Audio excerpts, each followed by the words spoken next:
Welcome to the Bread and Butter Boys, a classic Dick in a Toaster story. This week's episode, we interview Eric Reavy of the band Floorbird. Things we discuss this week on the Bread and Butter Boys. Managing your band like a business. We discuss their upcoming EP, as well as the lyric/music video they released, as well as the art of recording at home. Drinking whiskey, how hot their drummer Tom is, and extensive discussions about how to poop in public, especially in a preschool miniature toilet. Yo. What up, man? Holy shit. What's going on, dude? Ain't nothing but a G thing, baby. Cox Automotive is the label that pays me. Wow. Okay. Yeah, all right. That's all I got. How are you, man? I'm good, man. I'm good. I'm driving to Florida tomorrow in the morning, and I have yet to pack. So classic procrastination at its finest. Yeah. So I'll do this podcast, and I definitely do not have a girl downstairs waiting to hang out with me. Definitely do not. It's good to know. Yeah. Anyone's curious? Luke has actually an owl he's dating right now. Yeah, something like that. Not a girl, not a boy. Interspecies erotica, that's what we specialize in here. It's legal in 13 states. They're mostly the southern states, so. And the Midwest. Do not forget about Nebraska. No joke, I'm pretty sure it's legit, okay over there, and I'm, baffled. But, anyway, speaking of animals, we have a special guest here today, don't we, my dude? We have a floorbird joining us. Yeah, a floorbird. Now, yeah. What is a floorbird, you guys might ask? Well, allegedly, it's a feeling of lying in a field and watching the clouds over as the sun sets, or it's an emotion that only the only place to go is up. In other words, Floorbird's a band, and today we got our dude Eric Reavy from Floorbird joining us today, and I'm excited for this because, wow, that single is rad. Dude, not only is the single really good, musically, it's catchy, it's dude, it's right up my alley style-wise. Can't wait to play a show with these guys. But they announced it when there are shows. Right, when there are shows, yeah. Yeah. But they announced it as a lyric video. Mm-hmm. And it's also a music video, for sure. Oh yeah, no, I would totally put that up there with a music video with lyrics. It's because it's featuring the band members. It's real rad. But the way they get the lyrics up on there, I mean, we'll have to ask Eric give us maybe some of that, the downtown scoop, so to speak, on all of this. Because some of the it's so creative. Like some of the words are coming off vinyl, some of them come off a TV screen. Yeah. I think one was on a mug, if I'm remembering that. I had to watch it again, honestly. Yeah. And one of them watched it 3 a.m. today. All right, and one of them is one of them is turning their amplifier on, and it's going across the head of the amplifier. Wow, yeah. Dude, it's neat. It's a very simple video. It doesn't have a lot of crazy stuff going on, but it's very innovative and very well thought out. Yeah, shout out to the dudes at Floorbird and Kevin Folk, all those guys, man. Tom, and I honestly can't. I'm forgetting somebody I know. There's 4 members. Graham, thank you. I was just help me. Yeah. So, dude, I can't wait to hear more stuff. I can't wait to see them live. I can't wait to put my dick in them. To put their dick in me. Oh, okay. All right. You ever seen Beer Fest? Yeah, it's been a while. Where he's just I was we can freeze it and then skate on it in the winter and then slush it down and bring it to the beer. It's I wanted to put his dick in me. I want to put my dick in it. It's this, the song, not the band. I mean, consensually speaking, if the band wanted me to do that stuff, that's fine. We can read something post podcast, but the music, I definitely it gently fucked my ears for sure. All right. Look at your feel okay. I'm wow. You should write music reviews for people. So we've got Eric. We're bringing Eric in. Let's see how this goes. Where is he? Where is he? Mm-hmm. Oh, there it is. Oh. What's up, man? All right. Sorry about that. No, you're No, good, dude. no worries. We were just doing a little introduction, so you're golden, man. Yeah, we Awesome. we definitely didn't use any like grotesque like verbiage for how much we like your music. Oh, word? You didn't. I did. I didn't. Juan did.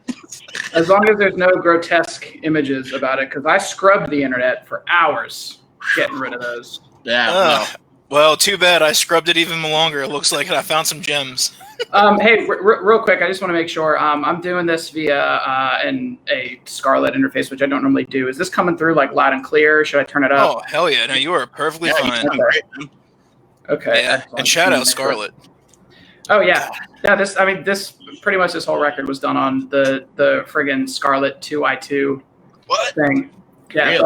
Mhm. it was basically that. All the guitars were done on a Helix. It was a Okay. lot of like poor man recording techniques that other people came in and made them sound better. Dude, so actually the Sunblind album, we should have Eli on one time just to talk about it. But Mhm. like half of the guitar stuff was recorded on Helix. Some of it was with a real amplifier. But I mean, Eli is such like an engineering nerd. I love it. But he literally dialed in like the tone of my amp, my orange amp. You know, like he didn't just use presets. He like really like dialed everything in to what like his actual tone is live. Yeah, it's like I don't know. I kind of got one out of necessity because I couldn't afford, first of all, any of the amps that I wanted.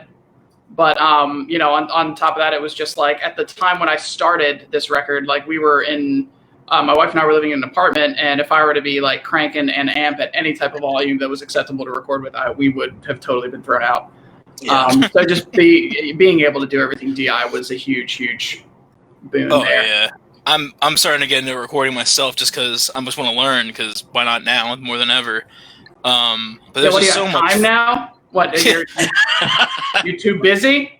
Yeah, I mean, I was, but now that I'm like, essentially confined to my quarters, so to speak, now my room is my /office/gym/recording studio/ I don't know, the dungeon. I have no idea. Man, that's so much the crap. Dungeon. Yeah, well, that's the trick is to get a gym in your house, because I'm going to call it second puberty is kind of a thing that's happening to me right now, which is Okay. it's been exacerbated by the COVID and that I work from home. I'm in the house all day. I'm not built for the sun, so walks aren't a common activity for me. So, my body's changing in ways that I'm not prepared for. I'm different shapes. I found hair. Like, I've never had any type of back hair, but I did find a few Oh, for the dude. first time. I've never had them before. And now I noticed it today. I'm starting to, I don't know if you guys do this. If I know I have to talk to people, I just start to sweat a little bit. Like just by it has nothing to do with the temperature. It's just it's like a natural response now. It's good. It's good for me. That's funny. Yeah, That's I mean, I sweat naturally just because I'm a rotund bud.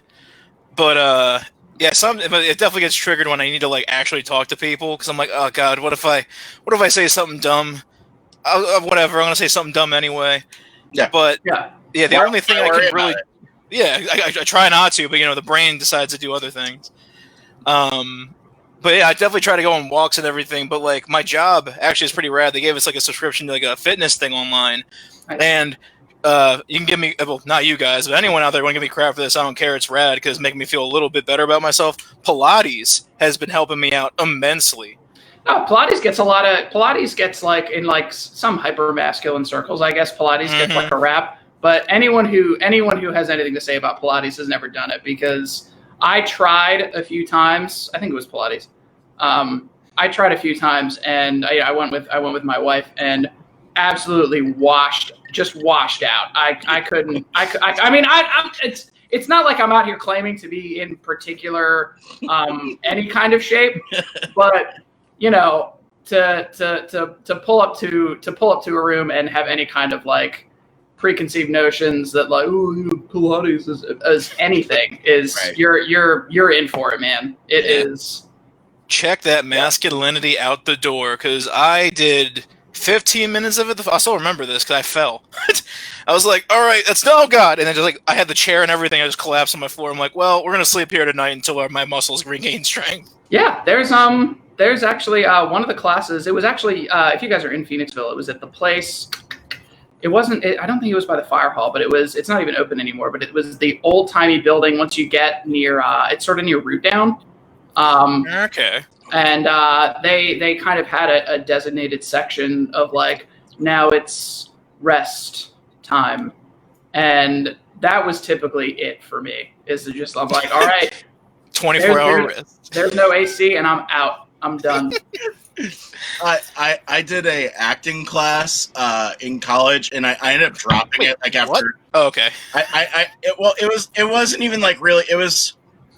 I don't even remember. It was a theater class, and it was the first time I ever tried yoga, and like I'm a very like go like to the point where I lay down at night like my mind's still like racing like, oh, did you do this? Oh, you got to do this smart, like and I took it with my best friend from high school, and he's still my best friend, Justin, and they're doing like the relaxation part, like after we did some stretches and everything, and it's just like feel yourself breathing, breathe in, breathe out, and like within like 20 seconds, my friend Justin said he just hears. Oh God!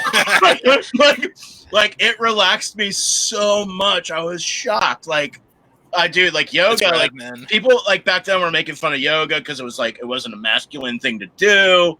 Or whatever, and I was just like, dude, I was like, crunchy. I was like, it was so relaxing. Like it stretched, it stretched out muscles I didn't know I had. Like, but hey, like we skipped a very important part of the bread and butter boys.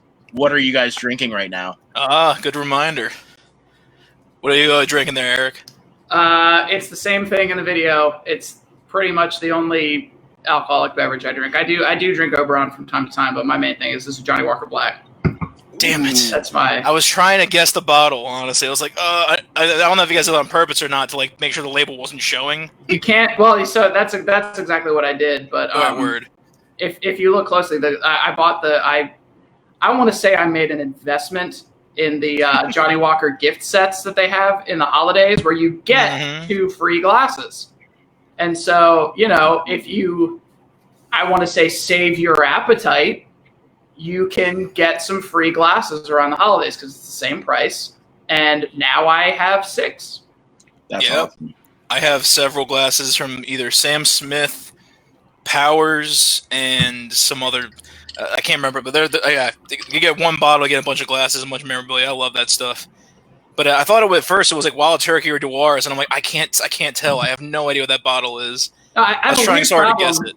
With American like bourbon, American whiskey, I can't do it for some reason. Like it's weird. You think like whiskey people are whiskey people, but something about me and any kind of bourbon, American whiskey, anything. This is gonna sound super white, but anything that tastes spicy like that. I was gonna say, is it like reflux or whatever? Because it's so spicy. I don't know. It's that spicy and that vanilla flavor. I'm just like I can't hack it. I like Johnny Walker just because it tastes burnt. Okay. Oh, so you like the more like peatier taste, like kind of like a campfire almost. Yeah, exactly. Yeah, I dig that. Well, sometimes depends. Like I can't do Lefroy because that stuff's way too peaty. But I get what you're saying with the spiciness. Cause I just do Canadian whiskeys usually, and they're pretty red. You gotta love a beverage that if you brush your teeth right before, it's ruined as soon as you. It's orange juice whiskey. Yeah, it's in the same vein for sure. What about you, Luke? What are you drinking? What you sipping on? I bought a little too much alcohol over. It wasn't even the weekend. It was. I'm about to say, is that a thing? Like, no, you bought just enough. It wasn't even the weekend. It was like Tuesday night. I bought some Bullet bourbon or Bullet rye. Nice. And I am mixing it with. You can get this at the Giant store. It's a root beer made with cane sugar, so it's like a very like all natural I mean, as natural as like soda could be. For But Anderson Valley, or is that a it's natural brew. okay? Yeah, Couldn't tell from the label. yeah, I got Or that. Appellation, sorry. Yeah, I got that, and I got the ginger ale one that they have, which I kicked. We used it that night. So Mm-hmm. but yeah, it worked well. It worked very well for my agenda. Ginger drinking ginger. Drinking ginger. So yeah, it's mixed. I probably should put more ice cubes because it's so freaking hot, but it's good. Do you have Word. do you have AC in that room, or do you do the recording guy thing where it's like there can be no outside noises, so you just like suffer? So we have central air in the house, but like Oh, it's so hot. It's been running nonstop for the last 24 hours. oh geez. I don't know. It's just been so humid and hot out that our air conditioning unit. I mean, it's been keeping up, but it's still Yikes. kind of. I've got a fan going on the other side of the room, but I mean, Firing off all cylinders. I'll Yeah. do something. We got 2 units, one in the kitchen, one in the master bedroom that feeds our entire house. Nice. And every time I run into people who have central air, I think of the line from Dogma when what's his name, the demon, comes into the house and sadly, he kills the lady who has the central air just to get the house with central air, and he has this whole speech of like, there is no exquisite sin more powerful or more significant than central air, or something like that. It's just- Oh, for sure. Oh gosh, I can't remember the person who invented it or even that proposed it, but I gotta thank them every day. If I can go back in time, I want to just kiss that person. Just like, oh God, thank you so much for making me not have to sit in my own ball soup for life. Are you so bad. are you talking about central air, or are you talking about just air conditioning in general? Either way, Everything. we can Google it.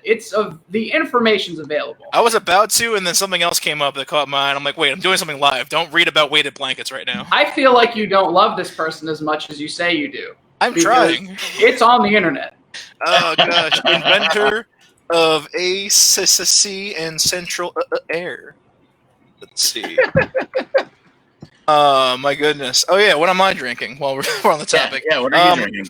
Non-alcoholic. I have nothing in my house right now because I was supposed to go out tonight and get stuff, but Marge, my big old vehicle, decided to take a crap, so I got to get that thing charged after this. But Willis Carrier, that was the name.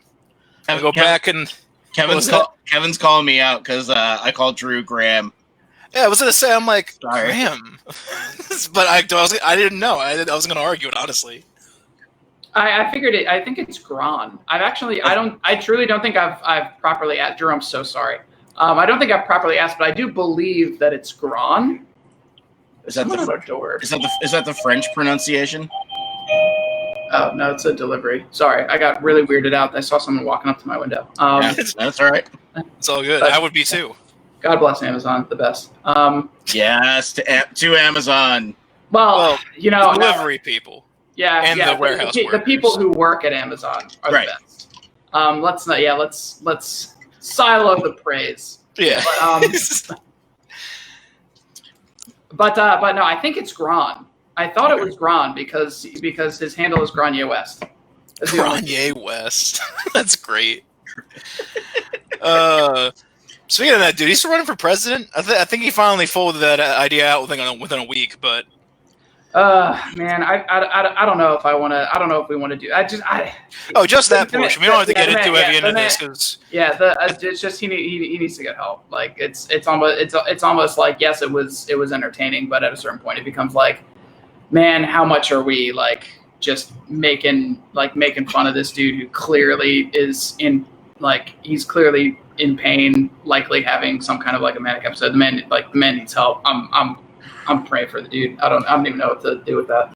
Yeah, I mean, I know we did get help a few years ago with that last stint. That was, the lack of better words, pretty prolific. But I don't know if, obviously if that dude has been keeping up with it or acknowledging it or just said he got the, whatever, at the end of the day, hope he's getting what he needs, but yeah, I'm glad that he, I just looked it up. Yeah, it looks like he officially decided to not do that Luke's anymore. giving that a firm no. I can see it in his face. Uh-oh. I don't know. Have you seen all this stuff? Like Pete Davidson talked a lot about it. Like when Kanye was on SNL, Pete Davidson was like, "My career's too fragile to be in the same frame as him." Oh my god.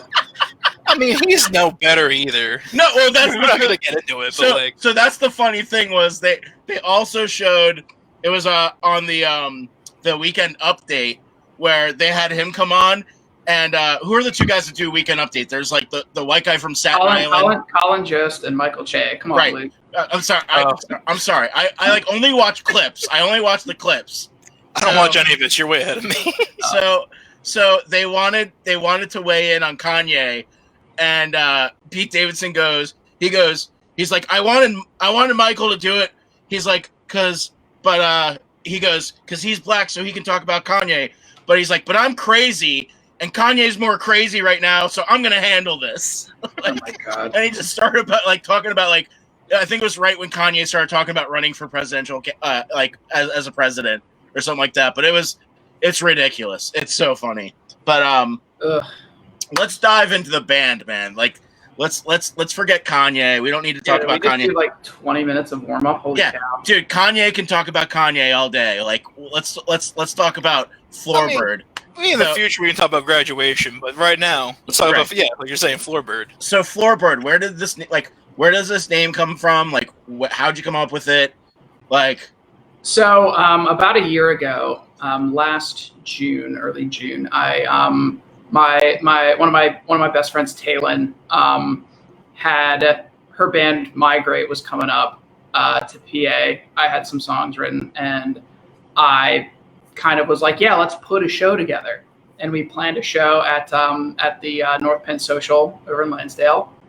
And I had debuted almost every song that's on this EP as a project that I called Nap Time. I thought it was really clever. Nobody else liked it. So that's gonna be a theme for me. That's fantastic. I continued recording. I'm demoing these songs, and it finally gets to the point where the band is together and we're pitching names. And I had several, including just running with the Nap Time name. Nobody liked any of them. My wife Monique, who's an angel. She's fantastic. She's actually, speaking of the table I'm using right now, I wish I could put it in camera. I'm on my couch. This is not the study. Right. It's a coffee table that the lid lifts up and becomes a desk. I used to have one. Yeah, I love those things. I am in an entirely new realm of luxury that I would never have found were it not for Monique. It's incredible. But she would bring it up almost weekly of like, bring up other band names and like, you sure you want to call this Nap Time? I don't know how well that's going to work out, and in a very loving way. And one day we were just spitballing, and it came out of kind of the idea of like, I think she said Skybird, and I was like, I don't like it. And she was like, all right, what's the opposite of that? Like Floorbird. And I didn't have a ton of faith, and I was like, okay. And I pitched that to the band, and that stuck actually with Drew specifically. And Graham, got it. Okay. Yeah. Yes. Drew Grant, it stuck with him, and we still spat out a couple, but Drew kept coming back to that, and I was like, it works for me, man. Let's do it. That's cool. Yeah, I thought it had something to do with floorboards, and I thought it was a pun. I was like, okay, I get it. I obviously didn't get it. You could say in a way it is, but it's more so. It's almost like you talk about like Led Zeppelin, like it's going to float like a lead blimp. It's kind of a similar concept to like it is not. This bird does not fly. Gotcha. All right. But it is quite fly, because my God, we were talking about this at the top of the show, but that single you guys put out last week, compliments to the chef right there. Holy shit. Thanks, man. I know. I loved it. Dude, like, not only is it awesome musically, like, the video, like, you guys put it out as like, oh, we have a lyric video coming out, but it's a music video. Like, it's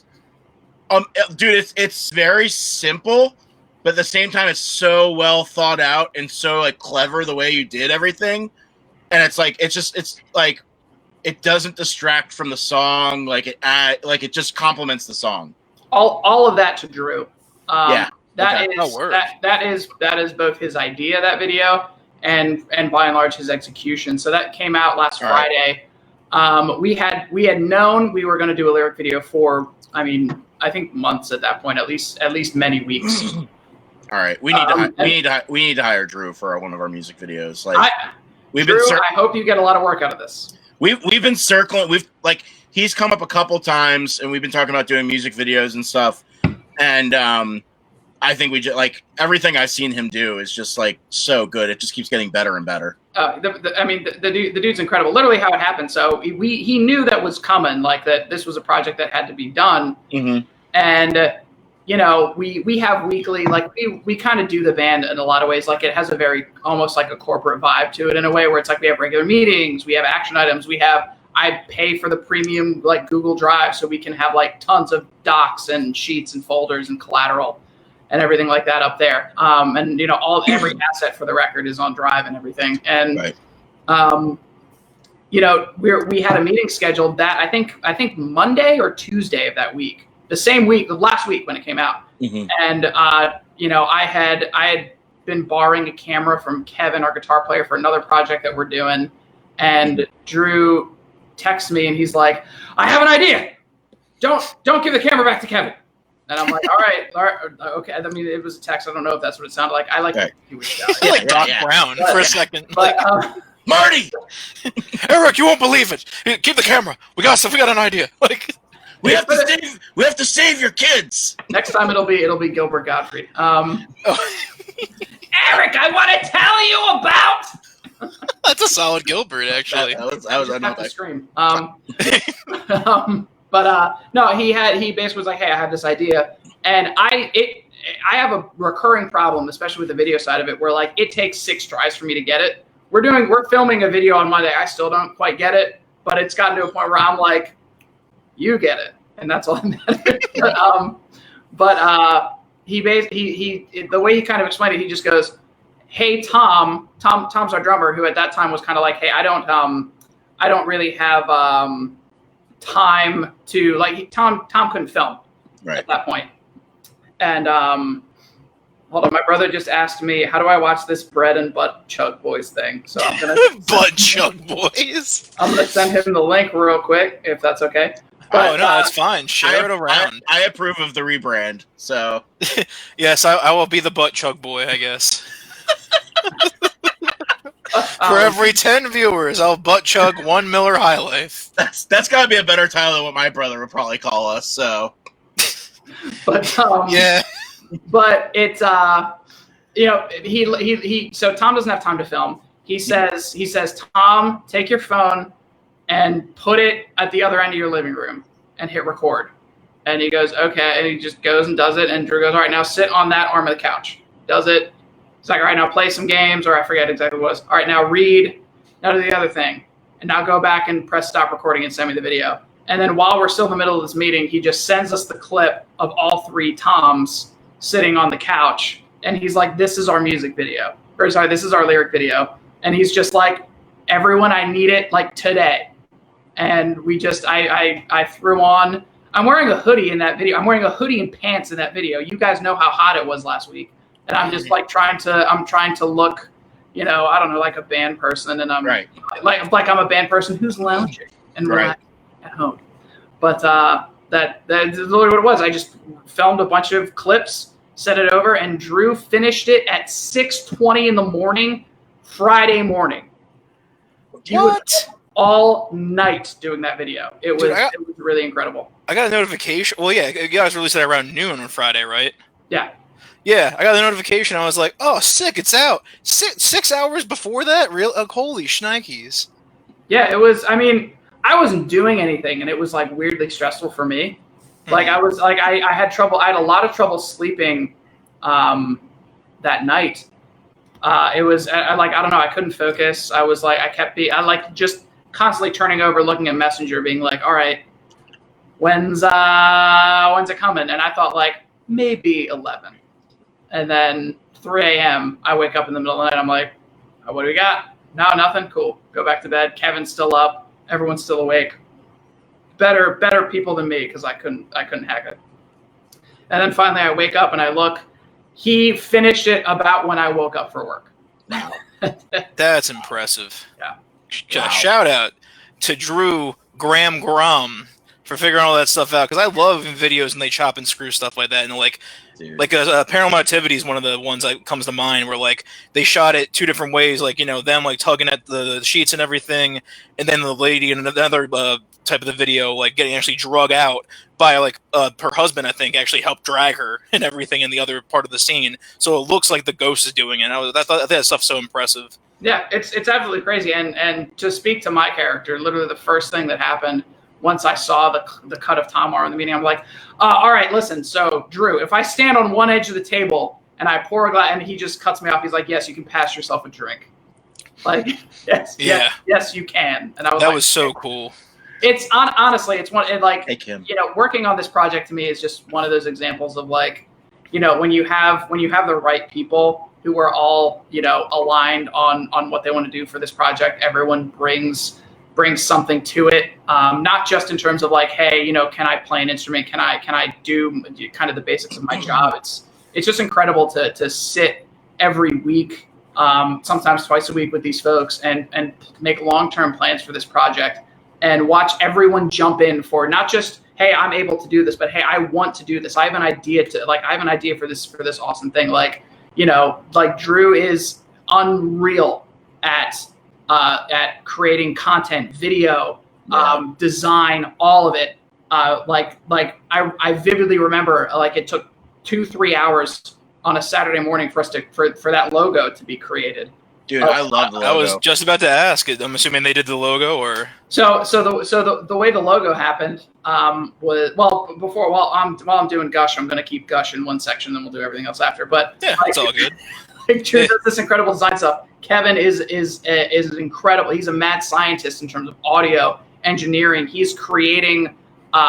He's been kind of in charge of all our live sound and all the pro audio side of it. And like what he's been creating and working on in terms of like what we can do for a live show, and to have Tom involved who is just like in so many ways he's kind of a jack of all trades, and he's knowledgeable about things that like if you have a room full of specialists, it's so important to have someone like that who knows a little bit about everything, even like dumb stuff that I would like never think to talk about. We're planning a video shoot on Monday, and literally like I'm running off like, oh, we need to do like these 6 locations, and it takes Tom to be the person who has the foresight to jump in and be like, hey, listen, pal, it's gonna take like 6 takes across every location, set up and tear down. We're looking at a 16-hour day if we do your plan, and kind of like rating that back and putting the logistics of it together. And I don't know, it's an incredible experience for me. But the logo was just a Saturday morning, again, one of the earlier meetings, and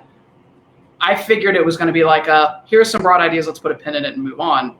And it ultimately turned into us frantically Googling birds that don't fly, and like looking for pictures. And ultimately what we settled on, I somewhere in Google Drive, there actually is a spreadsheet that we started of birds that would be good candidates to use for logo. Okay. But ultimately I just found this photograph. It was a photograph of a duckling.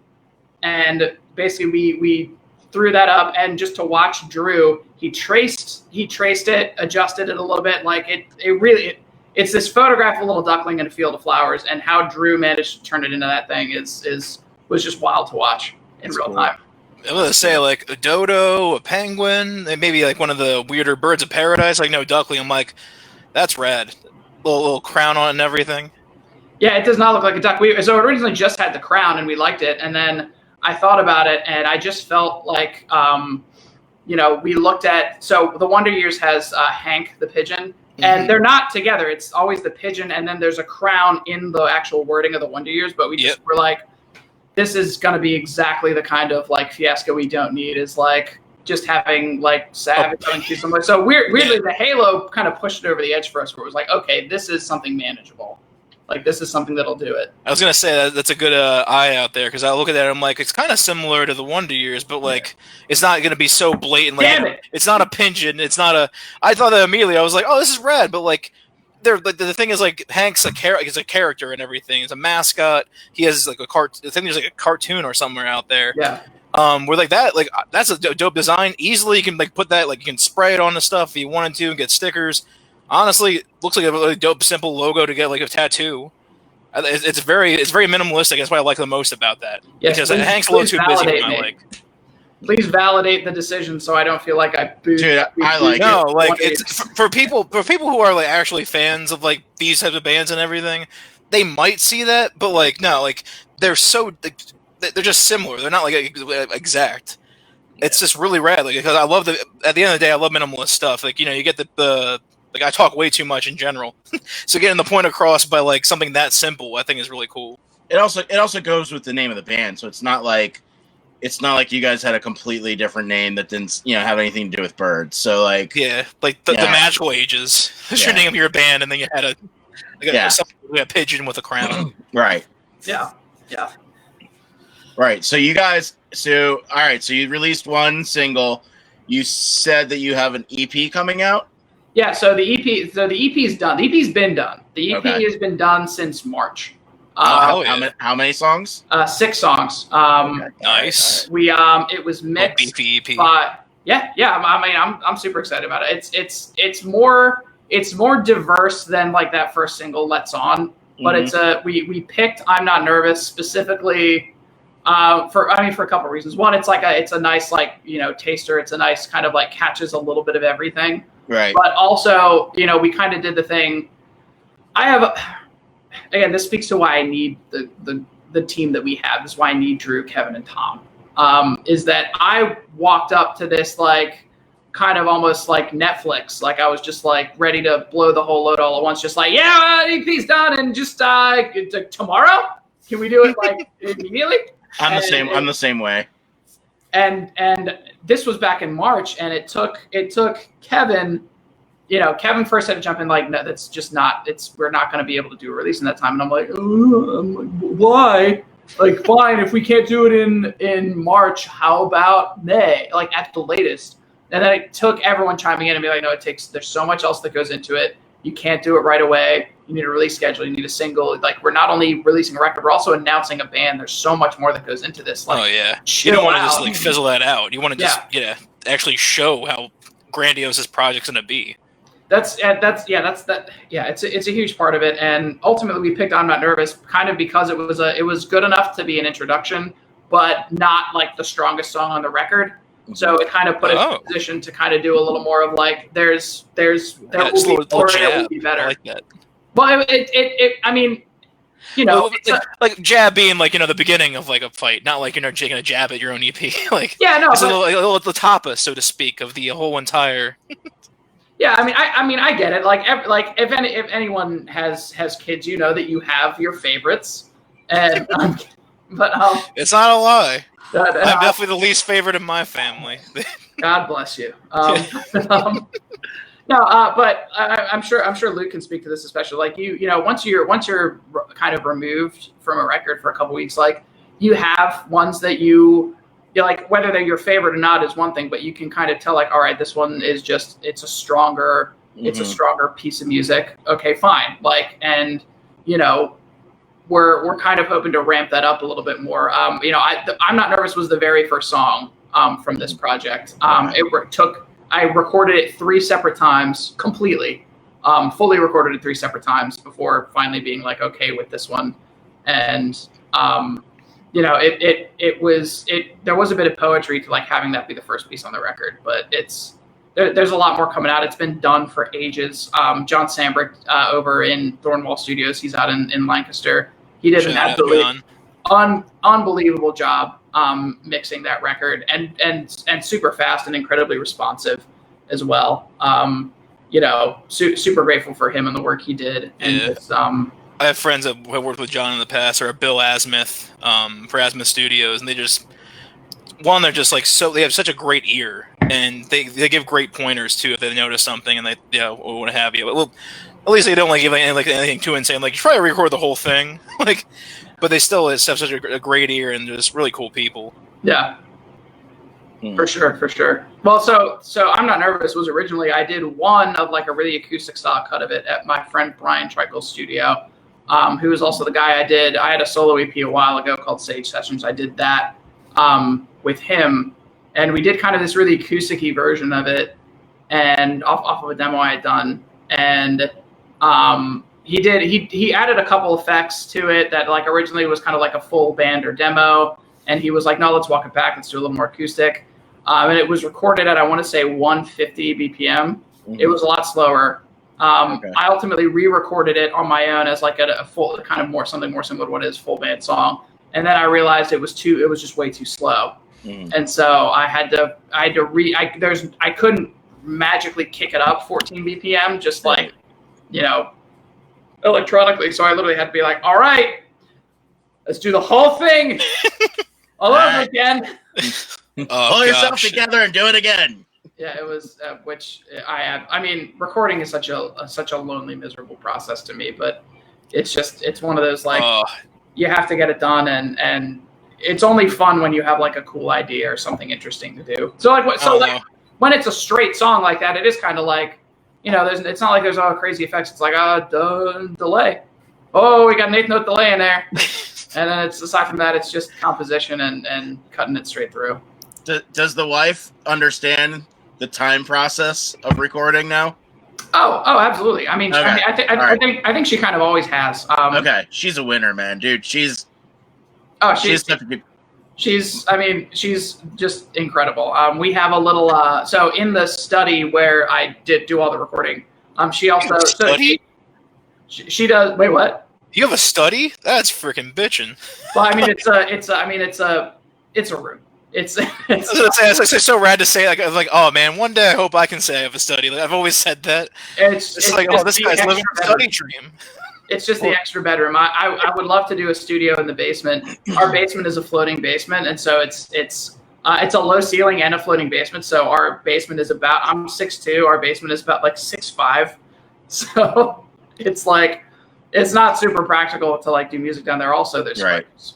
But so I do the recording upstairs, but she does she runs a jewelry company called Galactic Sugar. She makes all her stuff. So that's everything I wear. But so it's a lot of times like both of us just sitting up there, and I think I accidentally but so it's a lot of nights where it's both of us up there. I'm recording or demoing something, and then she has like a blowtorch and I don't know, it's like a polishing wheel. Like she has like industrial grade equipment in the like the gem wheel, whatever, like so they can clean off the impurities and everything off the. It's like big. It's got 2 things, and it's like got this dust on it. And dude, I don't get it. One of my roommates just got that actually. It's funny you mentioned that, and they were just going out there collecting rocks and stuff and put this through this wheel, and they come out. I'm like, there's no way we have anything cool around here. I live in Kutztown. The best thing I've seen is a fox eating a taco, and because he got out of the track, I didn't give it the taco. By the way, I don't feed the wildlife. That would have been me being like, eat the taco. But yeah, it was like going around with a Taco Bell wrapper out here. But they tumbled it and they came out dope stuff, purples and like agitated stuff that was like I think it was like alginate or whatever, or so they found a agate somehow. Was it? Was it agate? Yeah, thank you. Okay. Yeah, because they were like, they have a book, and they're like, this kind of looks like this, and this kind of looks like that. I'm like, that is so rad. And I'm like, well, all right, Kutztown, looks like you have some cool rocks, so we'll add that to the list. Yes, usually when you move to a new town and you hear that they have cool rocks, it's a very different kind of town that you're moving to.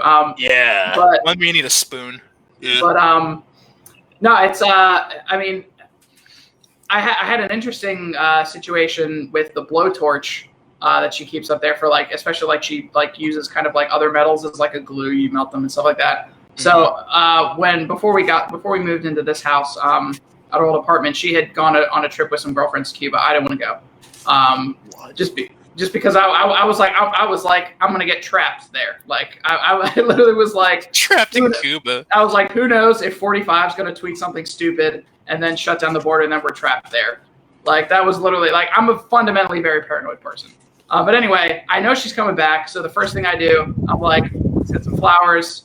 I'm gonna like get the house or the apartment done up nice, and I'm gonna light some candles. Couldn't find a lighter, but what I could find was a blowtorch for jewelry. Now it's fine as it is. I can manage. I'm perfectly aware of what fire is and what it can do.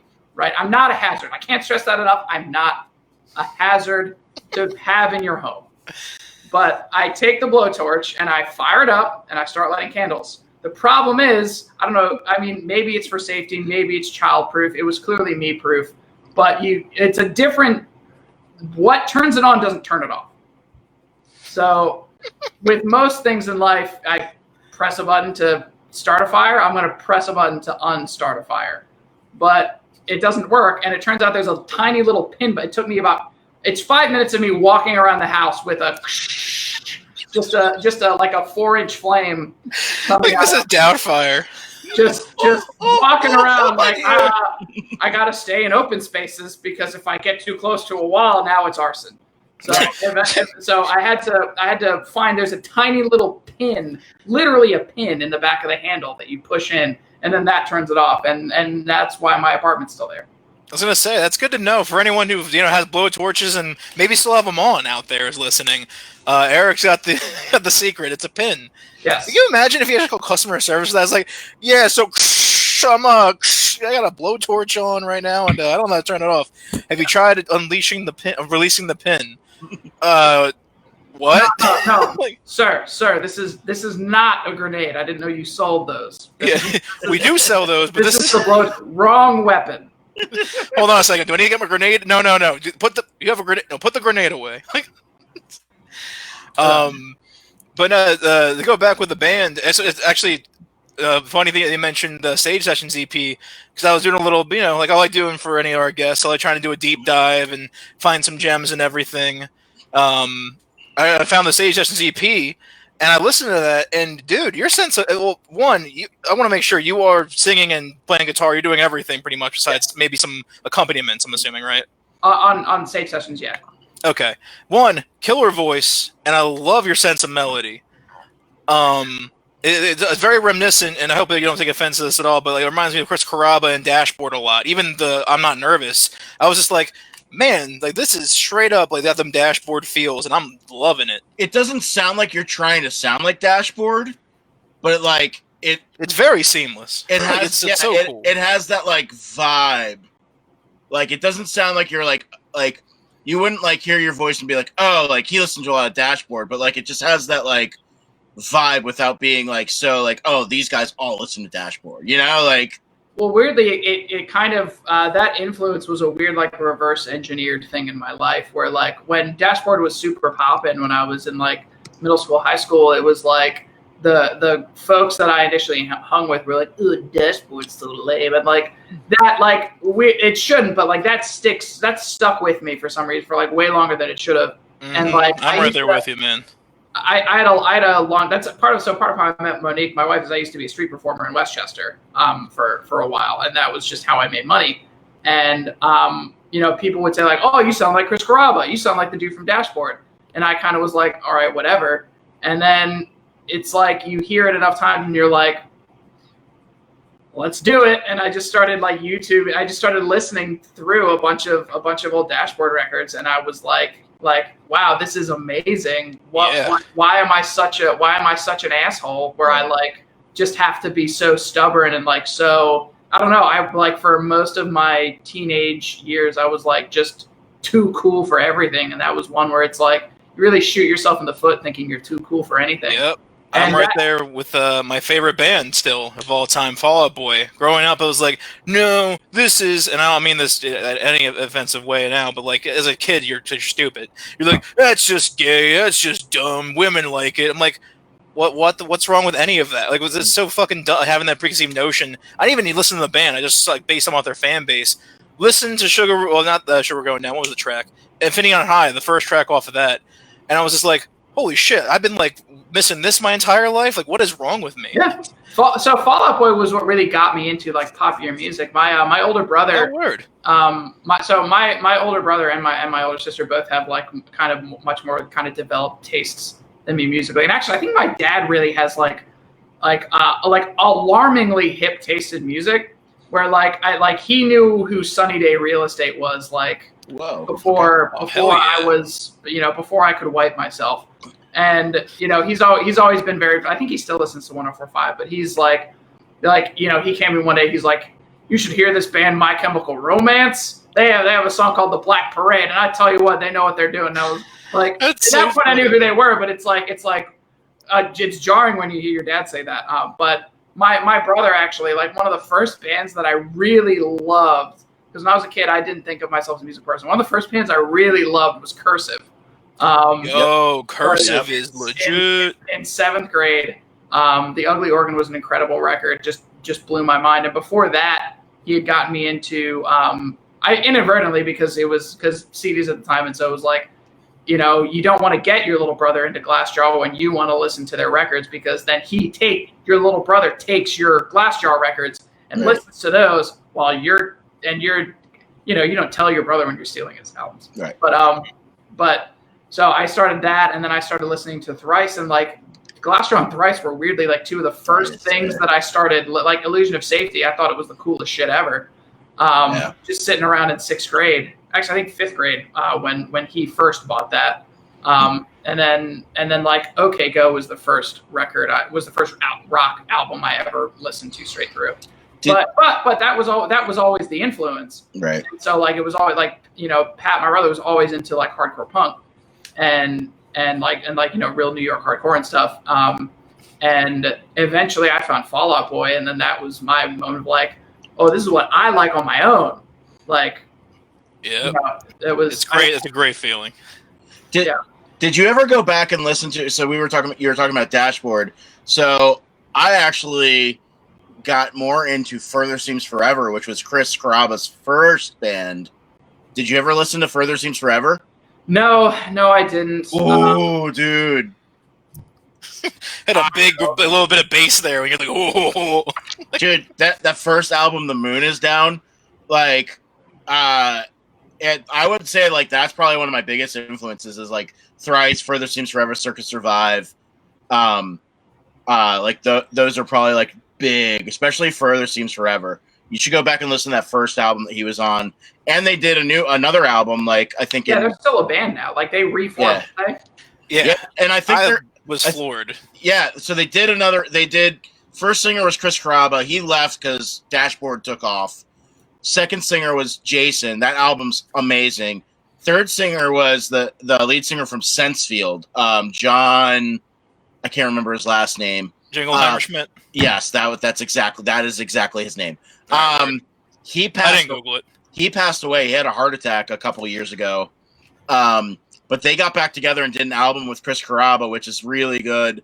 And I heard they're doing one with Jason, which Jason was far better live than Chris Caraba at that point in Chris Caraba's career. Like, Chris Caraba was That's really young. hard to believe. Chris Caraba leaned heavily on autotune for their first album. And Jason came from a hardcore band, so he had never done any melodic singing. So they basically made him sit down with a vocal coach. They didn't let him use autotune in the studio. Like, I mean, he was only in the band for like a year or so. Like he was like 10, 15 years younger than all of them. But yeah, they were all in like a super technical, like hardcore band in the 90s called Strong Arm. Was it Strong Arm?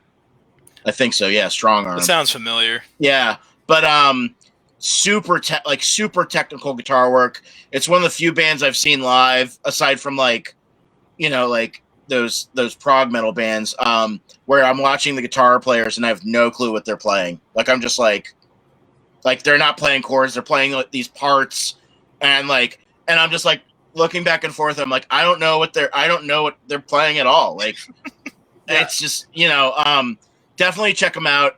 They're supposed to do another album with Jason, but I haven't heard anything. I have a buddy that's friends with Jason. I should have him find out. Try to see if we can get Jason on here. Text him, hook it up. Yeah, I was gonna say, the way back with the Save Sessions EP we were talking about previously. One of my favorite tracks from that, and it's not because it's 4 minutes and 20 seconds, but the last track, "Tie You Down," like that is some really cool guitar work, like just really nice, smooth, melodic stuff. And you were saying earlier, like you're gonna have maybe something kind of reminiscent of that with Floorbird. Are any of those tracks or anything similar to those tracks gonna be on this new EP at all? Because I was digging a lot of that melody. So strangely, no. There is one like a down tempo. So it's strange. I'm Not Nervous is probably one of the faster songs on the EP, but not one of the. It's really not one of like there are like I don't want to say heavier, but there's more like there are louder, more energetic songs despite they're more dynamic or intense or what have you. But we also do have I spent a lot of time in between Sage sessions, and now I'm actually working with the worship team over at Calvary Fellowship at Downingtown, who are an incredible group of people. Shout out to Josh and Julie if they're listening. And shout out Josh and Julie.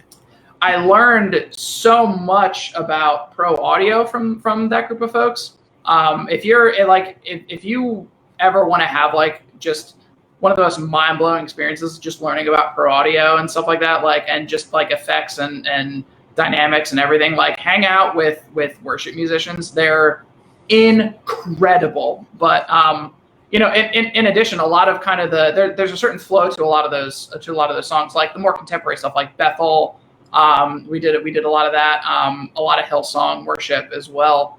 And there's a certain flow to all that stuff that it almost becomes like a joke within the community of like, all right, let's get like 5 pounds of reverb because there's no such thing as too much. Quarter note delay, and then after the quarter note delay, can you also put an eighth note delay on the quarter note delay that's on the guitar? And then everything is like it has this certain flow of like build up, down chorus, hit the groove on the second verse, up chorus on the second verse, let it ride out for a bridge, big ending, and then end again on another down chorus, right? And so there are a couple songs that have that really, really slow start. Maybe a key change here and there, Yeah, there's a lot of dynamics at play in the record, but there is one song called Pale Blue Dot that's almost kind of like the down-tempo song. But my big fear was like, I don't want to do just like it's an acoustic song, like it's the acoustic song on the record. So I took great pains to create. It sounds stupid if I'm talking about it. Like you'll hear it eventually, but it's very much like a spaced out kind of a borderline electronic song. The way it's put together. I can dig that. It's meant to be very ambient. There is still electric guitar in it, but it was kind of a built off of a song that I almost had on Sage Sessions, but just couldn't really put together the way that I wanted to at the time. And I still almost didn't do it on this record, but it's my mom's. My mom heard me do it at some show or something. My mom is insanely supportive, and is at like virtually every show that I've ever done. That's awesome. That's awesome because my dad can't stand any of my music. He's not into rock music at all. So, yeah, I'm sorry. No, my dad's really supportive too. But my dad is like, I'm a lot like my dad, which is like, Monique frequently will remind me like, Eric, like you have a lot of friends playing music, and like they're your friends, so they have a show. So you should, I don't know, participate and like support the thing. And I'm like, but I could just stay home and drink.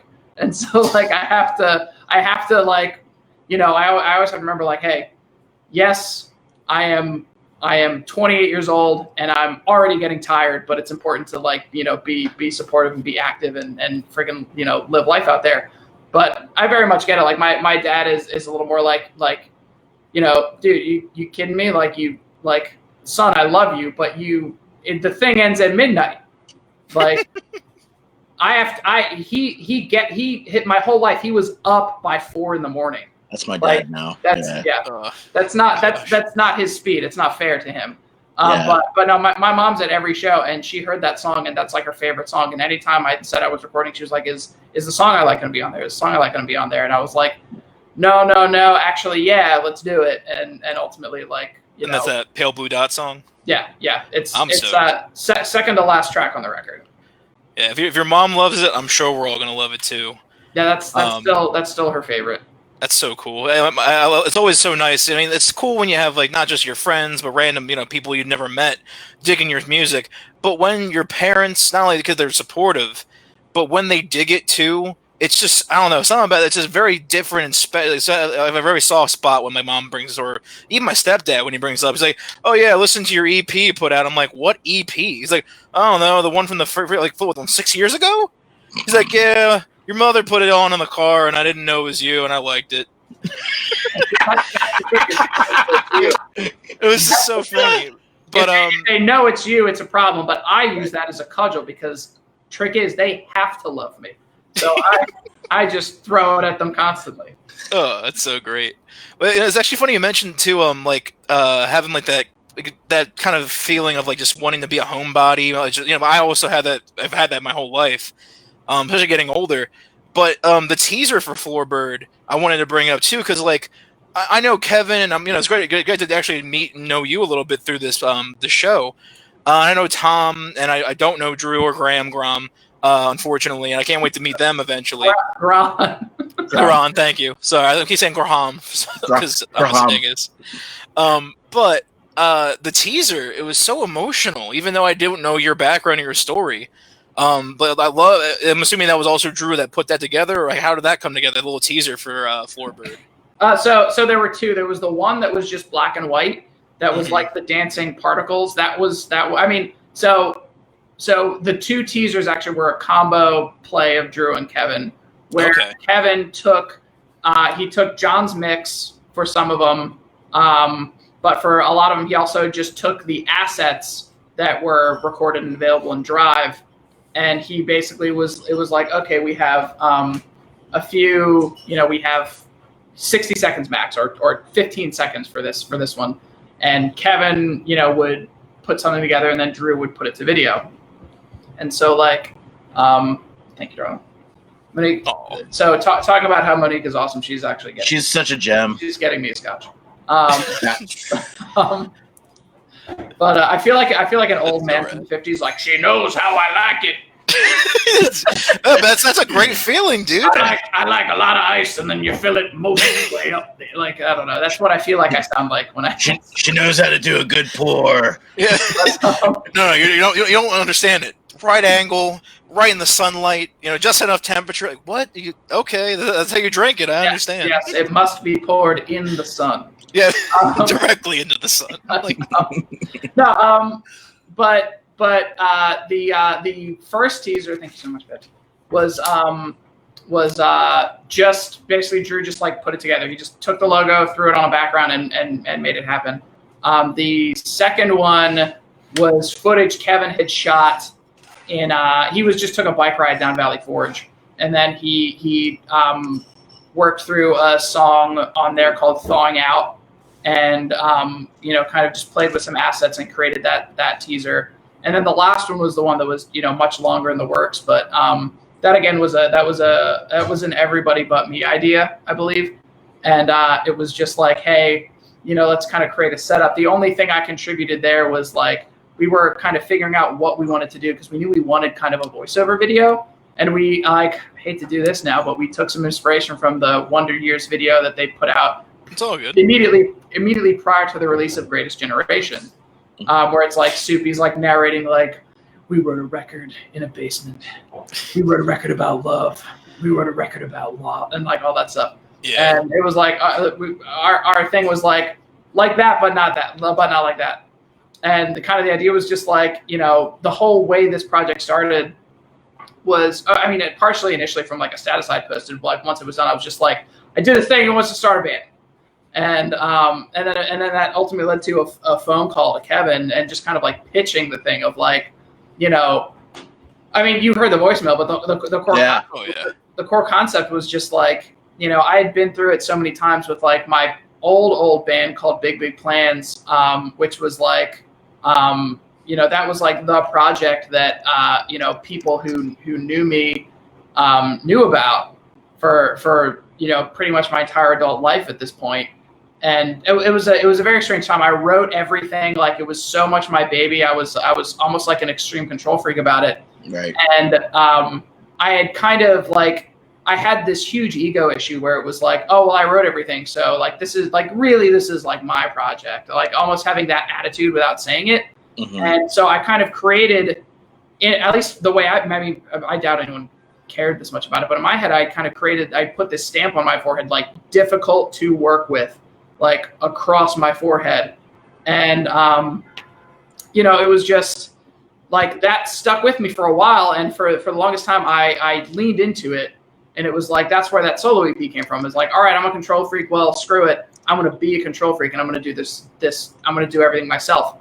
And like, I kept coming back to the band thing, and it just turned into like, you know, Kevin and Tim Balch and I jammed one time years ago in my parents' basement, but it was always like Timmy.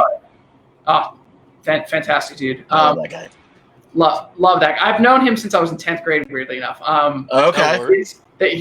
Kevin Folk and I are friends partially through playing at Chaplin's, but then it really kind of got cemented when like I started talking. I forget who started it first, but I think I started talking about this drummer named Tim, and like it kind of came out from there. And at that time, I hadn't seen Tim in like probably 5 years. I keep forgetting he plays drums. I actually only know Tim from his, well, besides Andros, from the previous band he was in that I played with called the Jantones. Okay. What's it called? There was I think her name's Erin Lampert. Yep. I think it's like Aaron Quinn and something. I can't remember the last name. Like they say Envy or something. Very, very, very goth. I still love Aaron because I actually talked to them from time to time still. But yeah, there was a point in time in my first band where I play like, every other week, and I'm like, oh shit, the Jantones are on. I get to see Aaron and Tim. There you go. No, I had met Aaron briefly like a long time ago, and I think she like probably hates my guts, but just because again, like I was just difficult to work with. But that's fair, man. It's the past. It's all good. Yeah, but anyway, so this whole EP, like these demos were literally just like, all right, I don't have the I guess self-confidence or whatever to just be like, hey, start a band with me. So I wrote this EP and demoed it out as just like basically an audition tape. Right. Like for other people to be like, hey, won't you please, like, would you like to play music with me? Right. You know, and that's really how the whole freaking thing came together. And I felt like there was a story there. And so just packaging that voicemail and putting it to video. And then of course, Kevin did his thing where like, I never get it until I hear it. But like, he was like, what key's the song in? I'm like, it's an E flat. And he goes, cool, I'm going to take some leads and do a thing. And I'm like, all right. So I hear this drone at the beginning that you hear there. And I'm like, this doesn't sound right. And I'm like, why does it sound so weird? He's like, oh, I made it off key so that it has some tasteful dissonance. And I was like, what? And I was like, I don't know about this. And then by the second listen through, I was totally like, all right, I'm going to shut up. I get it. Like, having that tension. This is again everything because like it is like the voicemail starts off like so like it's like, hey, I just hope this gets you. I want to try to do something. It's just very like I don't know like can't honestly think of the word, but it's just like it's very genuine, and that's what I enjoy the most about it. It's just you're just looking to see and how it sticks, and having that dissonance like Kevin, like you were saying earlier, mad scientist is an understatement. That dude at this point in time has such a great ear and a great mind, and then the whole band, y'all got some great talent going. And not only that, some solid people on that project, and kudos to you guys. I cannot wait to hear the rest of this. Yeah, and truly, like Kevin is in so many ways kind of the coach there. Like he really, I came to him and he came back with Drew and Tom. Right. I was just like I basically was like here's the only thing I'm good at, which is like I can sing, I can play guitar, I can write songs. Like I need you and like I need you to help me figure it out, or just figure it out for me, whichever one. But like that's exactly what happened. Is he came back with Drew, and then kind of ultimately Tom got looped in, and it was just kind of one of those like. Even with Tom, it was almost like Drew and Kevin were locked in, and like we were talking about drummers, and I just kind of had this thing of like, is it super fucked up if we hit up Tom about this? and the I don't know, the consensus was like, it's cool, like it should be fine, but like you can't put like if you're gonna ask someone to be in your band, like they have to be really interested on their own. And like, we said that sent the record to him, or not the record, sent the demos to him, and kind of like got the buy-in there, and it still took a conversation of like talking about how I wanted to do it and really what the larger vision was, beyond just like this EP or this record, and not just what we wanted to do, but how. Right. This whole thing. It's awesome. Dude, you've got such a solid crew. Like, I've played shows with all of those guys, and like they just bring like they're like the core of the music scene around here. Like I couldn't tell you how many I couldn't tell you how many shows I've been at where like Kevin's playing or Kevin's running sound, or like, dude, like and like Tom, how many bands is Tom been in? It's the life of a drummer. But he's so good. Like, dude, like they're all just like Drew was in did Tom play Imbrosive when Todd left, when Trey Todd left? I don't know. I don't remember, to be honest. That's gonna have to be a question for the Imbrosive dudes, because I know there was a lot of lineup changes towards the end there. I couldn't keep up with it because I was like, wait a minute, what happened? Okay, that happened. Okay, like just stuff over. Naturally, things just happen because we're all getting older and shit happens. They were like the pop punk version of Armory Infirmary, where there was just like everybody in the music scene was in that band. Kevin, if you're still there, please answer the question. Which is funny. Tom just said yes. Which is funny because Tyler was in Armory Infirmary, and they did the same thing. But it's like, it's like and I feel like that's something like a lot of people that aren't really in the music scene don't understand. They're like, wow, like you go through a lot of members, and it's just like, it's music. We're not making anything doing it. We're doing it because we love it. So when somebody leaves because they need to do like school or they're getting married, like they want to focus on their career, it's just like, hey man, do it. It's like no hard feelings. We wish you the best. Like, we support you. Yeah, it's one of the, like, I have a thing every Christmas I like write and record a song for Monique as like a little holiday thing. Aww. And there was it gets funnier. Okay. No, there was the first one I did a couple years ago.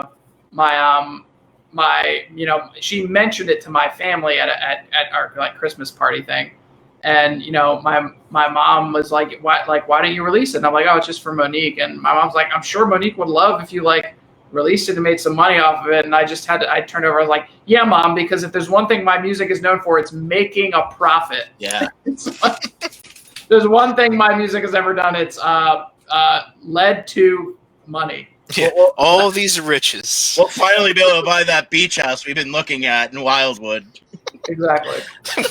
Oh God, why?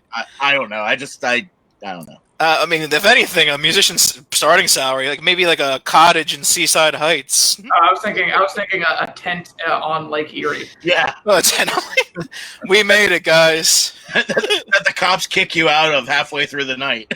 I sold all my material possessions to be out here. No, it's just extreme Animal Crossing. If you go to Can you guys please rate my island? Sir, you are literally on a state park. You can get out.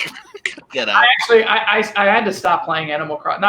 It's not like I swore off it or anything like that, but it's like I had to stop playing because it got to a point where like I wasn't doing the creative part of it. I was just playing the game, the part where you buy and sell turnips, and I was literally just like a dragon, just hoarding money in the game. And so once I hit like 10 million in the bank account and paid off all my debts, I was just like, all right, I guess I should do the creative stuff. And as soon as it was like, oh, now I can like make my island nice, I was just like, this sucks. I love how that game is played so differently for each user. I mean, I haven't played it yet because I was never big in Animal Crossing growing up. This one just looks really rad, but my Switch is just loaded with like penny games because I love looking up obscure stuff. Yeah. And the latest one I got was called, oh my gosh, Suicide Guy. And it's this dude where to finish the level, we got to figure out how he dies. Fair. I'm like, what the hell is this?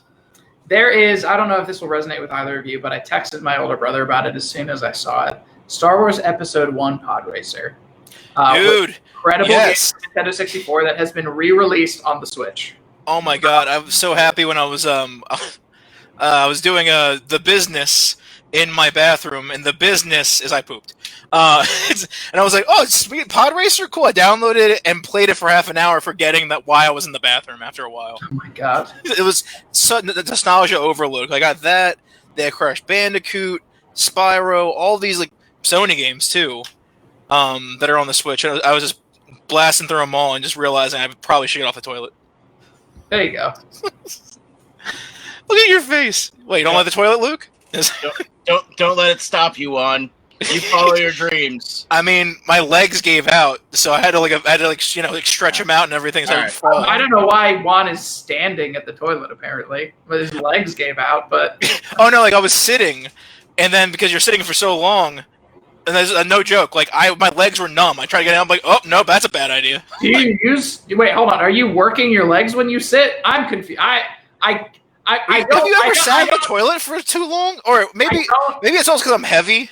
I can't clarify enough. I don't want to test this in real time. No, don't, because it's I don't want scary. to turn this into a study, but I want to say passively curious as to what like the structural integrity of like the toilet hose is. They basically feel like a static TV. Like that static, like that's what your legs feel like. Oh, dude. It's because they start to go numb from like losing circulation from sitting so long. Yeah, this isn't like they worked too hard. This is just they fell asleep. Yeah. No. Sorry, I gotta clarify. I'm actually doing calf races on my toilet. Oh, that's I put 200-pound weights on each leg. That's why I have tree trunks still. I thought you sat down and you were like, but just 2 inches of space. Well, I have a squatty potty. I'm a freaking over here. Juan does power squats while he poops. Kind of, but no, like not only that, our freaking everything in this house is so old, and I'm so afraid I'm gonna break this toilet. Still, every time I'm in it, it's just like you're pushing the limits, bud. You gotta start losing weight, or I'm gonna break down on you. Dude, I hate that this is a tangent now, but no, it's more my fault. I love talking about poop. No. I mean, in like I'm 6'2", so in most situations I'm in, I'm able to codify myself as a big boy, and so like I grew up in my dad's my size, my brother's my size, so I grew up in a big boy household. Right. And consequently, the toilets were big boy toilets, and Phoenixville, and it is. Yeah, it's the whole thing. Have you ever gone somewhere? This is great, ain't it, guys? Like, have you ever gone somewhere where it's like a preschool or something like that, and you go in to use the bathroom, and it's all like miniature toilets? Dude, I don't want to get into this, but I did break my old school toilet, and I had to blame it on someone else. I don't want to get too into this. I felt bad. They had to call the emergency janitor. They're still looking for the suspect. Literally, I was like, I did it because it was jazz night at Inglewood, and I did it, and I was like, I came at what? So, what? I can't take it back from preschool toilets. What's well, like just elementary school toilets that are meant for little kids, they're not meant for adults, but they don't let the adult, like I was a grown-ass man. Well, I was a grown-ass man. I've been 5'6" since the 4th grade. But like I've been fat like my entire life, and I got fatter obviously. So in high school, I was pretty heavy. Then maybe come back to my elementary school, and I friggin' they like, oh no, you can't use the adult toilets. I'm like, I'm 18. Let me poop in the adult toilet. They're like, nope, gotta go to the kids' bathroom. Weird as hell. I destroyed the toilet. I came out. I'm like, hey, someone just went in there and like kicked the toilet down or something. I don't know. But like, I don't know if I want to get someone in there or close it off. I was so afraid I was gonna get in so much trouble. And they called the emergency janitor, and they're like, yeah, Mr. Heckler, I don't even know how it's possible, but someone broke. Like, no. Oh, did I lose you? No, we got you. Okay, gotcha. Sorry. It just you all just did the robot for like 30 seconds. Yeah, it's all right. It was. Sometimes I do that. But the internet was trying to stop our poop stories. I mean, that's I can just close it off of that. I don't think anything's gonna be personally gonna top that moment because God, I'm such a bastard. But as we're winding it down, Luke, do you have anything else you wanted to bring up while we have Eric on here? So when is like what's the next thing coming out? Like, is there another music video? So So we've got a whole agenda at this point. Like literally, we always plan like several months ahead at this point. So this upcoming Monday, we are filming a music video for the second song off the EP called Navy Blue. And then that will be out in mid-August. I don't know why I got very Delco there. But that'll be out in August. And then it's all good. It's the Scotch talking. And everyone in my office is from Delco, and it like rubs off on you a whole lot. I can agree with that. But all right, Delco, yeah, I got it. Next Friday, just to prove that we can do it, we have a live cut of "I'm Not Nervous" coming out. That said, that song is incredibly again, Luke, I'm sure you can relate to this. Like you do the thing. I don't know if you like write and then practice and then record first. I write and then record and then practice.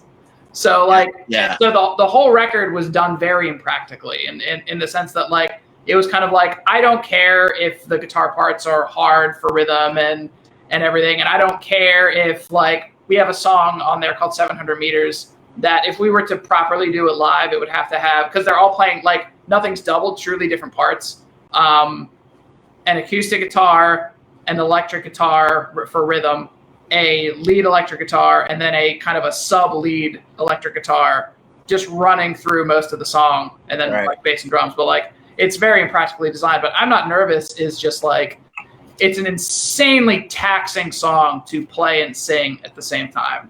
Oh, and you're in the upper register almost the end after like the that first verse. It's just that's awesome.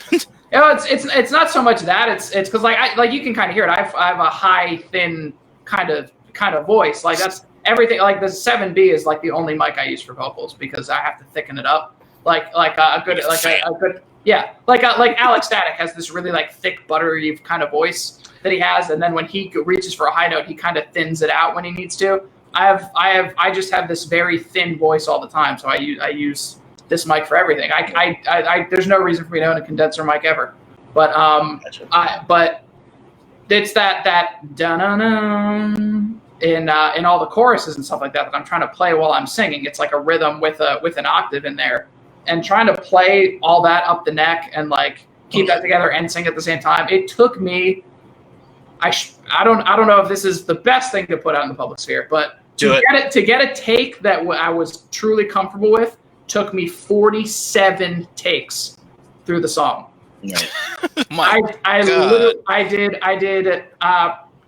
did probably 5 hours across 3 like days of attempts to be like, this is one I'm really okay with. Like I did 2 nights trying to do it with an acoustic guitar reamped, and I hated it. And it was miserable, and it's like literally there were like, thank God the actual camera, like I did everything like DI, but the camera didn't have a mic on it, so the camera didn't pick up the audio of me just like walking around like shouting in hyperbole. It's like, I hate myself. Why am I like this? I can't do music. Burn me, take my hands. Yeah. Again, Monique being incredible, she kept being like, Eric, it's okay. Here's a glass of scotch. It's not what you think. Not what you think it is. Just you gotta practice. I don't know why I was so shocked at 47 because like I have ample recordings of stuff that I don't even know if anyone's ever gonna hear or I'm ever gonna release it. But I'm like, nah, it's okay. And I have friends like, what's this thing you have on your phone or on your desktop? If they're like going through my music, I'm like, oh yeah, I don't know, it's some recording from 2 years ago. Like, why don't you release this? I'm like, I don't like it that much. So like, yeah, you get into your own head so bad sometimes. You just I mean, honestly, I'm an advocate of it. Not an advocate, but I'm to blame with this myself. You're your own worst enemy when it comes to that stuff. Yeah, it's hard. It's really hard to make it happen, and this is going to make it worse. But really, what helped, like the biggest boon to the whole project was, so originally the plan was like, all right, I'll play acoustic guitar, reamp it, so you get that acoustic tone when you need it, and the electric, that like dirty electric tone when you need it.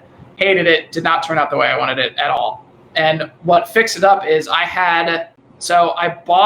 I love crappy guitars or like mid-tier guitars. Like I have a Reverend that's like my baby. That's like my expensive electric. Which Reverend? It's the Air Sonic. Okay. So you peeked his ears. I had the Manta Ray. That's why I recorded all of Awakening Mercury's Head for the Indies. Like everything except for leads was recorded on that. Awakening Mercury. So that's actually a side note. I didn't want to say. I actually first found out who you were because of Ryan Zawicki. Oh yeah, Because Ryan. I knew Ryan in high school. Did you know Dominic? Did you know Dominic Jones? No, I didn't. Redheaded kid, crazy. He was in band. Are you talking about you? No, But the say, I'm like, it was my cousin. you're like your alter ego. You know, Dominic Jones. No, he was. It's just Luke after a full 24-ounce coffee. I can't have that much caffeine anymore. I faked my identity and enrolled myself for high school like 10 years after I graduated. Dominic Jones. My God. You kids want to fight some dogs later? Dominic, that's a little too intense for me. That's what everybody said, actually. but yeah. Ryan Zawicki was like we never played anything, but I was demoing. Once I quit my old band, I was like on a hiatus. I was demoing stuff, and I just did it under Awakening Mercury because my old band was Dreaming Under Mercury. So it was just like, all right, I'm going to put stuff out on MySpace, and we got so many followers from all the demos and stuff that like I kept the name. But it's also, as you said, like how hard is it to come up with a band name? Impossible. Oh, Dude, yeah. It like when we rebranded from Awakening Mercury to Sunblind, it took us like at least a year, maybe a year and a half to come up with a name. Like we came up with so many different names, and there would always be like one person didn't like it at all. Like Eli would be like, "That sounds like a metal band," you know. And I was just like, "I really like it. I don't think metal at all." You know, like it was just like, and then they would come up with something. I'd be like, "Nah." Yeah, it was just like it was nothing but a back and forth for like a year and a half. Like I'm hoping the other project that I'm in with some friends from up in Levittown. Whenever we release this stuff, I hope the name that does stick that I put out there, Lame Gretzky, sticks. Because God, I am way too proud of that. Wait, why can't it? I thought you were saying the full name was Lame Gretzky Sticks, and I was no, sorry, like why Lame Gretzky. word? Yeah, it's all good. But no. So weird dumb purchase was when I was in Big Big Plans. I had the Tom DeLonge 333, and I love that guitar. And I went through kind of a phase where I was like, I wanted to invest in a bunch of other projects, and so I sold it to this guy who was actually my boss at the time. And he basically was like, like I knew the guy really well, or I thought I knew him really well. And he was like, "Hey, listen, I only have like $100 as like a down payment, but if I can get the guitar, I really need it. I'll pay you back the rest of it next week when I get paid." And I said, "Absolutely, sure thing, no worries." Takes it.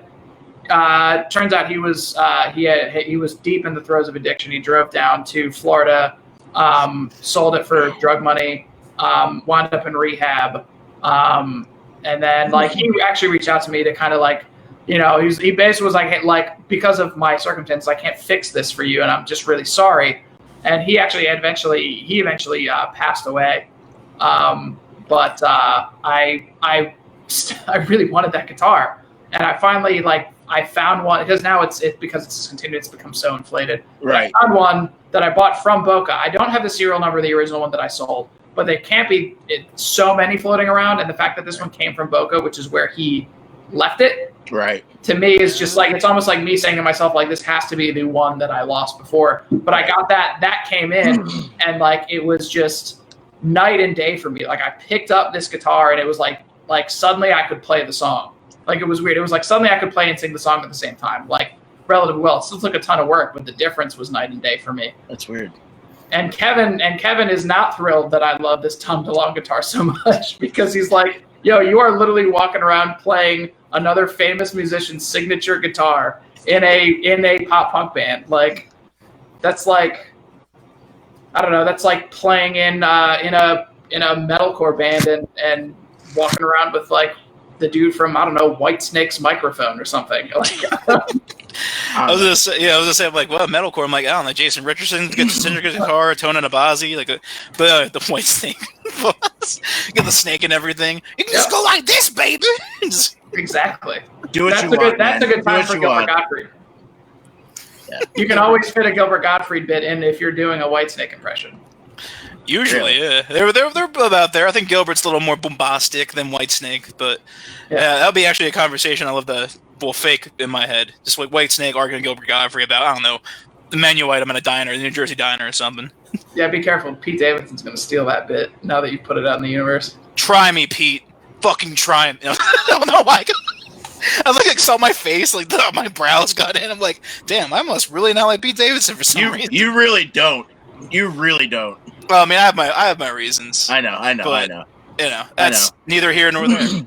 But all right, let's wrap this thing up. So, any announcements you wanna give us? Yeah. So many. So next Friday, I'm Not Nervous live video. We're gonna have probably a couple weeks of a little bit of slowdown for releases. We're going to finish. We're gonna finish the month out with that one on July 31st. Then mid-August, we have the video for the second song called Navy Blue. That to me is probably it's easily one of the best songs I've ever written. I really adore that song. That is my mom's second favorite song for what it's worth.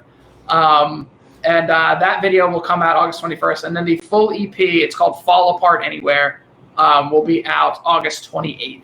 Wow. This year. Hell yeah. We're under almost at a month of this release. Yep. I am so stoked for you guys. It's coming up fast. That's awesome. Yeah. You got any with the social medias? Anything else you want to plug, or anything else you want to shout out here while we're rounding it out?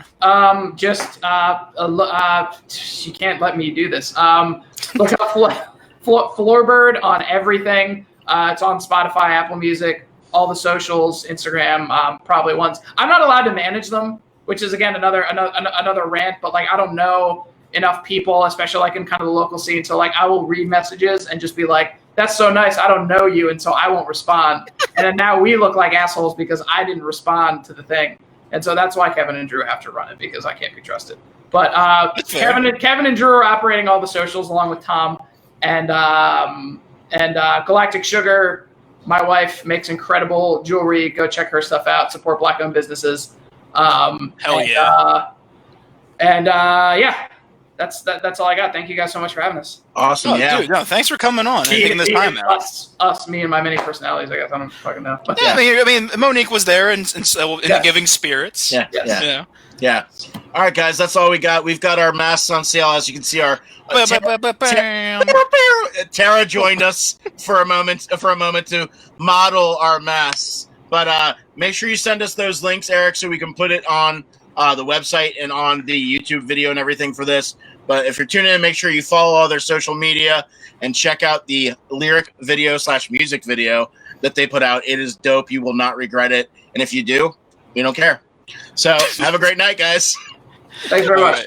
Take care, y'all. Have a good night. All right.